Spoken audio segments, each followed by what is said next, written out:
ফখরুলকে রাস্তায় জামা কাপড় খুলে পুলিশ পিটায় নাই।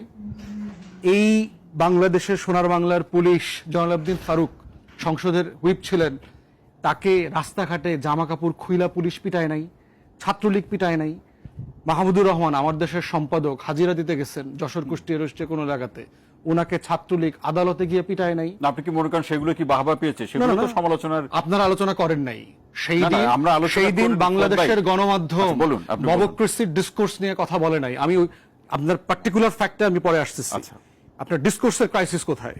এরপরে দেখেন বিএনপি চেয়ারপারসনের অ্যাডভাইজার প্রফেসর মাহবুবুল্লাহ, বিশ্ববিদ্যালয় টিচার, ওনাকে কোর্টে জামা কাপড় খুলে আওয়ামী আইনজীবীরা ছাত্রলীগ হেনস্থা করে নাই। আমরা প্রত্যেক দিন গত 16 বছর পড়ি নাই যে ছাত্রদল শিবির সন্দেহে ক্যাম্পাসে ছাত্রলীগ পিটায়া পুলিশে সোপর্দ করছে।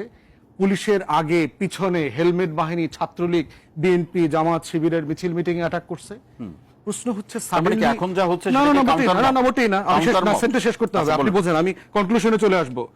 তাহলে প্রশ্ন হচ্ছে ডিসকোর্স ইজ এ প্রবলেম্যাটিক। আজকের গণমাধ্যম থেকে পুরো নাগরিক সমাজ যে আলোচনা করছে, এই আলোচনাটা 16 বছরে ডিসকোর্স আকারে দেখি নাই। মবক্রেসি কখনো অ্যাকসেপ্টেবল হইতে পারে না একটা নাগরিক সমাজে। কিন্তু প্রশ্ন হচ্ছে যে এই মবক্রেসিতে তো আমরা গত 16-17 বছর ছিলাম, বাস করেছি। রাষ্ট্রযন্ত্র থেকে ডিজিএফআই এনএসআই যে জাস্টিস করেছে, এটা মব জাস্টিস না? রাতের বেলা বিএনপি জামাত শিবির তুলে এনে হাওয়া করে দেওয়া।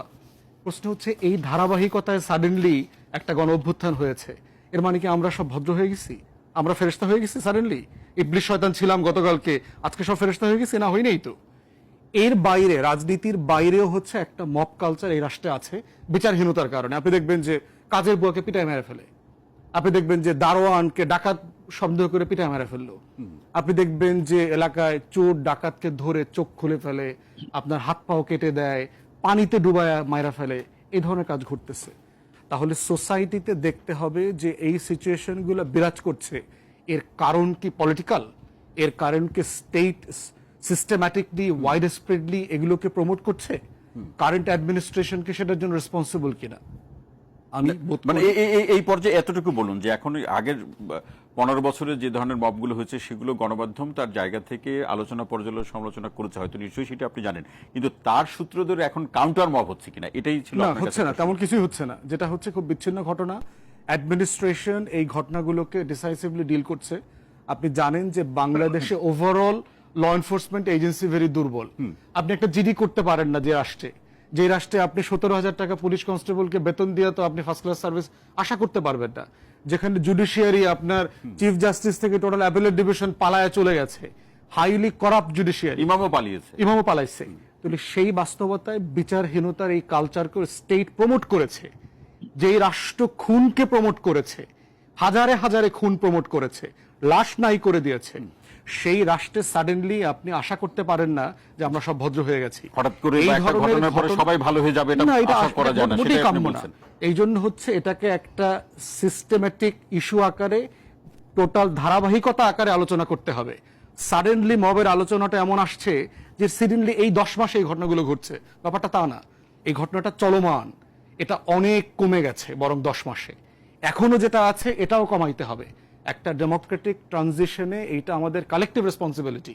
সবাই মিলে কিভাবে রুল অফ ল গভর্নেন্স চালু করা যায়, নিয়ন্ত্রণ করা যায়, সেটা নিয়ে আলোচনা করতে এবং আপনি আমরা একটা সুজলা সফলা শস্য শ্যামলা সোনার বাংলায় বাস করছিলাম, সেই মানে হ্যাপি এন্ডিং এর মতো 1000 বছর ধরে। সাডেনলি গত বছর আগস্ট মাস থেকে এই অন্তর্বর্তীকালীন সরকার 24-এর গণ অভ্যুত্থানের কারণে দেশবাসী সব অভদ্র হয়ে গেছে এবং সাডেনলি তারা সবাই নাগরিক থেকে মবে পরিণত হয়ে গেছে।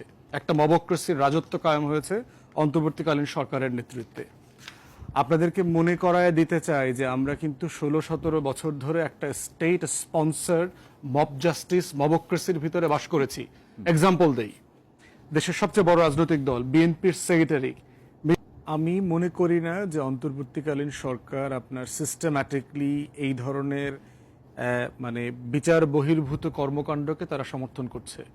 যেটা হতে পারে ইনস্টিটিউশনাল ইনক্যাপাসিটি কিন্তু আমার রাষ্ট্রে আছে, এটা মাথায় রাখতে হবে যে আমার রাষ্ট্রের আপনি জাস্টিস ডিসপেন্স করে কারা? 3টা প্রতিষ্ঠান। একটা রাষ্ট্রে বিচার ডিসপেন্স করে কারা, ইনসাফ করে কারা, গভর্নেন্স রেডি করে কারা? সেটা হচ্ছে পুলিশ, আইন শৃঙ্খলা বাহিনী অ্যাজ এ হোল, গোয়েন্দা সংস্থা আর হচ্ছে বিচার বিভাগ। এখন এই তিনটা বিভাগের কোনটা ফাংশনাল? ধরেন আপনি the best ever law could have been enacted for those institutions যদি লিখে দেন, আমাদের পুলিশ তো একটা কালচারাল প্রসেসের ভিতর থেকে সে বড় হয়েছে, সে তো একটা পার্টিকুলার ওয়েতে কাজ করে অভ্যস্ত। তাকে কি সাডেনলি আপনি ফেরেশতার মতো করে ট্রিটমেন্ট করতে পারবেন? এটা একটা লেন্দি প্রসেস। প্রশ্ন হচ্ছে রাষ্ট্র এবং পলিটিক্যাল পার্টিসগুলো কালেকটিভলি সেই জায়গাটাতে রাষ্ট্রকে নিতে চায় কিনা, সেই স্বপ্নের জায়গাটা থাকতে হবে এবং সেই জার্নিটা শুরু হইতে হবে। আমি বোধ করছি বর্তমানে যারা পলিটিক্যাল পার্টিজ আছে তাদের ডিসপাইট অল দ্য লিমিটেশন, তুষার ভাই রাইটলি পয়েন্ট আউট করেছেন, কোনো পলিটিক্যাল পার্টির লিডাররা অথবা লোকাল নেতারা আপনার আওয়ামী লীগের লোকদেরকে তো বাঁচাইতে থানায় গেছে, এরকম ঘটনা ঘটছে। প্রশ্ন হচ্ছে সেই পলিটিক্যাল পার্টি এই ঘটনাগুলোকে অ্যাপ্রিসিয়েট করেছে না পানিশ করেছে? বা বিএনপির হিস্ট্রিতে দেখেন, মেইনলি তো লার্জলি বিএনপিকে মোটা দাগে দায়ী করা হয়। বিএনপি তার পলিটিক্যাল হিস্ট্রিতে এত পরিমাণ লোককে বহিষ্কার করা, সাসপেন্ড করা, কমিটি ডিসলভ করা, এই কাজ কখনো করে নাই। অতএব বিএনপির সিনিয়র লিডারশিপ কিন্তু এই ব্যাপারে সিরিয়াস। সেটি তো সেই একইভাবে এনসিপি দেখেন, ব্যবস্থা গ্রহণ করা সেটা তো অব্যাহত রয়েছে। এনসিপিও দেখেন, এনসিপির দু একজন নেতার ব্যাপারে আসছে, থানায় গেছে, এখানে গেছে, সেখানে গেছে, এনসিপির পক্ষ থেকে তাদের কিন্তু শোকজ করা হয়েছে ওই ধরনের লিডারদেরকে। এখন প্রশ্ন হচ্ছে আপনি কি সাডেনলি এই টোটাল পলিটিক্যাল লিডারশিপের খাইসলত বদলায় ফেলবেন? আমরা যারা চুরি চামারি করে অভ্যস্ত রাজনৈতিক নেতা কর্মীরা সাডেনলি আমরা ফেরেশতা হয়ে যাবো? বৈশিষ্ট্য তো একদিনে বন্ধ হবে না, এটা আমি আপনার সাথে একমত। কিন্তু কেউ যদি ভিতর পিছন থেকে ইন্ধন দিয়ে এই সন্ত্রাস টিকিয়ে রাখতে চায় অন্য কোনো কারণে, তাহলে তো এটা সহজে ব্যক্তিগতভাবে ইন্ধন যদি কেউ দিয়েও থাকে না, রাষ্ট্র সমর্থন না করলে সেটা বেশি দিন সার্ভাইভ করবে না। পলিটিক্যাল পার্টিজের সিনিয়র লিডারশিপ যদি সমর্থন না করে, গণমাধ্যমে যদি এটা সমর্থন না থাকে, এটার পক্ষে মতামত উৎপাদন করবার জন্য যদি কোনো ফ্যাক্টরস কাজ না করে, তাহলে এই জিনিসটা থাকবে না, এটা সার্ভাইভ করবে না। এবং দক্ষিণের মেয়রের ইস্যুটা দেখেন না, কিন্তু এই ফৌদ ভাই আরেকটু শুনি আপনার আলোচনার প্রেক্ষাপটে আপনার কাছ থেকে, যে রাষ্ট্রের ব্যবস্থা বা পুলিশের পক্ষ থেকে যে ব্যবস্থার কথা বলছেন, এই মানবাধিকার কর্মী থেকে শুরু করে আইনজীবীরা অনেকেই বলছেন যে আসলে রাষ্ট্র, সরকার কিংবা আইন শৃঙ্খলা বাহিনী বারবার বলছে কেউ আইনে নিজের হাতে আইন তুলে নিলে ব্যবস্থা নেওয়া হবে, বারবার হুঁশিয়ারিও দিচ্ছে, কিন্তু দৃষ্টান্তমূলক কোনো ব্যবস্থা নিচ্ছে না। এর অর্থটা কি? এটা হচ্ছে আমার জাস্টিস সিস্টেমের লিমিটেশন আছে। আপনি দেখেন যে একটা ব্যক্তিকে গ্রেফতার করার পর থেকে তাকে লিগ্যাল প্রসেসে এনে জাস্টিস ডিসপেন্স করতে যদি চান, আপনি এখনো যদি বাংলাদেশে ইনসাফের সাথে একটা জমির মামলা শেষ করতে চান, আপনার 15-20 বছর লাগবে, because of the backlogs, over 4 million cases. আপনি কি করবেন? ধর্ষণের মামলার জন্য আপনাকে 90 দিন বেঁধে দেওয়া হচ্ছে, 6 মাস বেঁধে দেওয়া হচ্ছে, কিন্তু জাস্টিস কোন হাত দিয়ে জাজমেন্টটা লিখবেন? ওনার হাত কয়টা আসলে? দেবী দুর্গার মতো জাস্টিস লাগবে, যে 10 হাতে বিচার লিখতে পারবে, তার 10 কান থাকবে, সে 10 কান দিয়ে শুনানি করবে। প্র্যাকটিক্যাল না তো। আমার ইনস্টিটিউশনাল ইনক্যাপাসিটি তো আপনাকে অ্যাড্রেস করতে হবে। আমার যেটা হচ্ছে যে এখানে মানবাধিকার কর্মীরা আছেন, তুষার ভাই আছেন, আমরা তো একটা অ্যাসপিরেশনের জায়গায় আলোচনা করছি যে আমরা ওখানে যেতে চাই, কিন্তু যেতে চাওয়ার পিছনে আমার যে গ্রাউন্ড রিয়েলিটি, এই রিয়েলিটিকে আমাকে মেনে নিতে হবে যে দিস ইজ এ রিয়ালিটি, আমি এখানে বাস করি। এই বাস করা জায়গাতে আমি কিভাবে ধাপে ধাপে অ্যাড্রেস করব এবং আগাবো, কিন্তু তর্কটা জরুরি, আলাপটা জরুরি।